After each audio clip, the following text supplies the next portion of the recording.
Globalisation and environmental problems.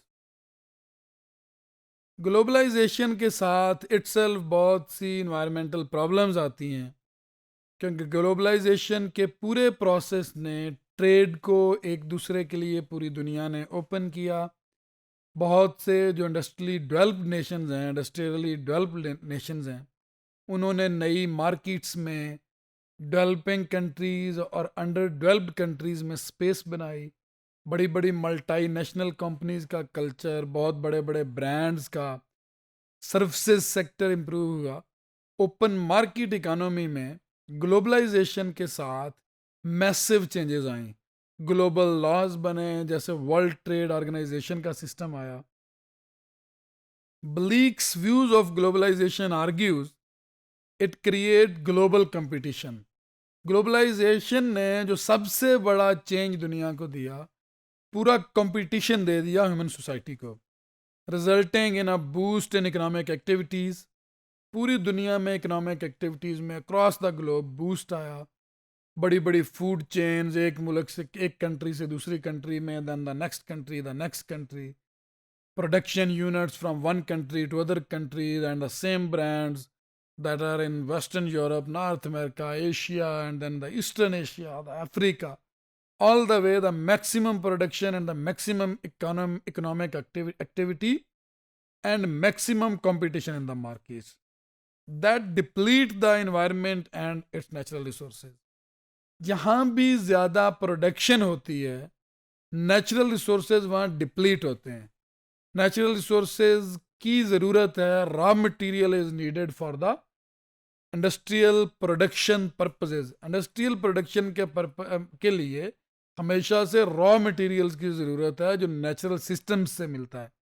और maximum productivity, production and the economic activity that results in the depletion of natural resources. The increased economic activity leads to greater discharge of industrial pollutants and more environmental degradation. Economic activity जितनी ज़्यादा होगी, the one side maximum use होगा natural resources का और उनकी depletion होगी। On other side industrial activity की वजह से जो इंडस्ट्रियल वेस्ट है, वो इटसेल्फ जाके इन्वायरमेंटल प्रॉब्लम्स क्रिएट करेगा। But on other side environmental degradation environmental resources के यूजेज की वजह से। The aim of globalisation is to secure socio economic integration. Globalisation में जो बेसिक एम है, पूरी दुनिया को एक ग्लोबल विलेज बनाना, सोशो इकोनॉमिक इंटीग्रेशन, लोग एक दूसरे से मिलें, ट्रेड करें, इकोनॉमिक एक्टिविटी जनरेट हो, बिजनेसेस हों, and development of all the people of the world through a free flow of goods.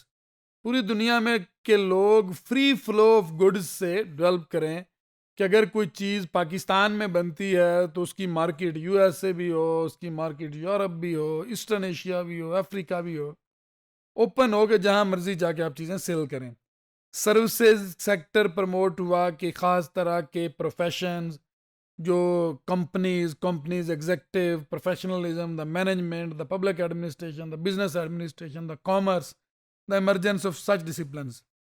Information itself, बहुत बड़े बड़े टीवी चैनल्स, बीबीसी, सीएनएन, जो पूरी दुनिया में, अल जजीरा, पूरी दुनिया में जो देखे जाते हैं। इंफॉर्मेशन टेक्नोलॉजी का रेवोल्यूशन, यहाँ बैठ के within minutes, in less than seconds, information को एक जगह से दूसरी जगह पास ऑन करना, social media. So this all happen in the process of globalisation. People across all boundaries से हट के लोगों को एक दूसरे तक एक्सेस है, ट्विटर से, फेसबुक से, social media, online marketing, websites, the digital tools. It stands for expanding cross border facilities and economic linkages. Cross border facilities इससे बनी और इकोनॉमिक लिंकेजेस जो हैं वो प्रमोट हुए ग्लोबलाइजेशन के प्रोसेस से।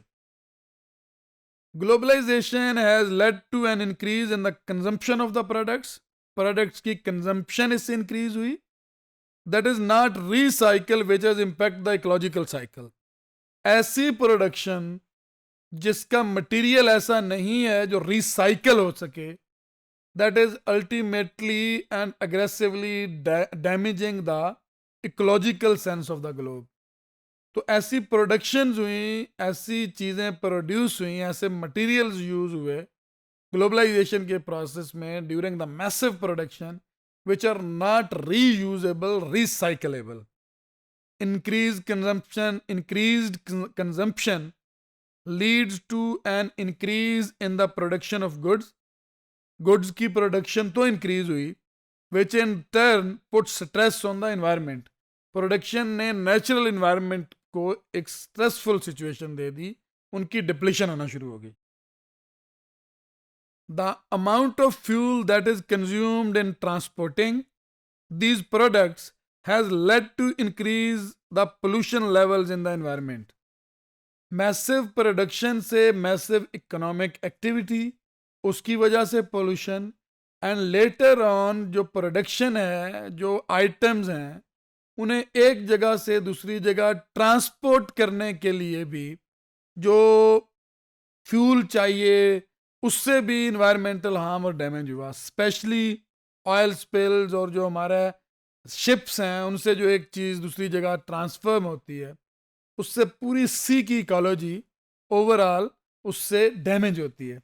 सो with the process of globalisation, on one side the new markets are being explored, new systems are being explored, new dimensions, new destinations, but at the same time the production cost in terms of the environmental damage, and again the transportation manners are also damaging the natural environment, especially the sea routes are making a big harm to the human society. It has also led to several other environmental concerns such as noise pollution and landscape interruption. Globalisation के साथ बहुत बड़े बड़े industrial unit बनाने के लिए, क्योंकि urbanisation का प्रोसेस भी एक्सेलरेट हुआ, नई नई इंसानी आबादियाँ बनाने के लिए द रेजिडेंशियल कॉलोनीज, नए नए रहने के प्रोजेक्ट्स, उससे लैंडस्केप भी इंटरप्ट हुआ, वो भी चेंज हुआ. और इन्वायरमेंटल कंसर्न, नॉइस पोल्यूशन, हर टाइम जहाँ मशीनें चल रही हैं, इंडस्ट्री चल रही हैं, तो नॉइस पोल्यूशन मिली ह्यूमन एनवायरनमेंट को. Transportation also put a strain on the non-renewable sources of energy such as gasoline. जो non-renewable sources हैं एनर्जी के, उन पे डिपेंड करती है अभी तक मैक्सिमम ट्रांसपोर्टेशन. इसकी वजह से भी ओवरऑल इन्वायरमेंटल डैमेज हुआ. ऑल दो कि अब ऑटोमोबाइल सेक्टर इलेक्ट्रिक कार्स की तरफ जा रहा है और रिन्यूएबल एनर्जी की तरफ जा रहा है. The gases that are discharge, उससे डिप्लीशन ऑफ ओजोन लेयर कैसे होती है. ग्रीन हाउस गैसेज जब डिस्चार्ज होती हैं CO2 एमिशन, कार्बन डाइऑक्साइड की वजह से ओजोन लेयर की डिप्लीशन होती है, जिससे हार्मफुल इफेक्ट्स लेके सन रेज ज़मीन पे आती हैं, ओवरऑल सॉयल को डैमेज करती हैं, डिस्टर्ब करती हैं, और साथ साथ ह्यूमन हेल्थ पे उसके नेगेटिव कंसिक्वेंसेस होते हैं. The industrial waste that is generated as a result of production has been laden on ships and dumped in the oceans. जो इंडस्ट्रियल वेस्ट है वो शिप्स पे लाद के ओशंस में डंप किया जाता है. That has killed many under water organisms. बहुत से अंडर वाटर ऑर्गेनिजम्स जो हैं, जो सी लाइफ है उसको, बहुत सारे सी लाइफ को उसने किल किया या ख़त्म कर दिया. And has deposited many harmful chemicals in the oceans.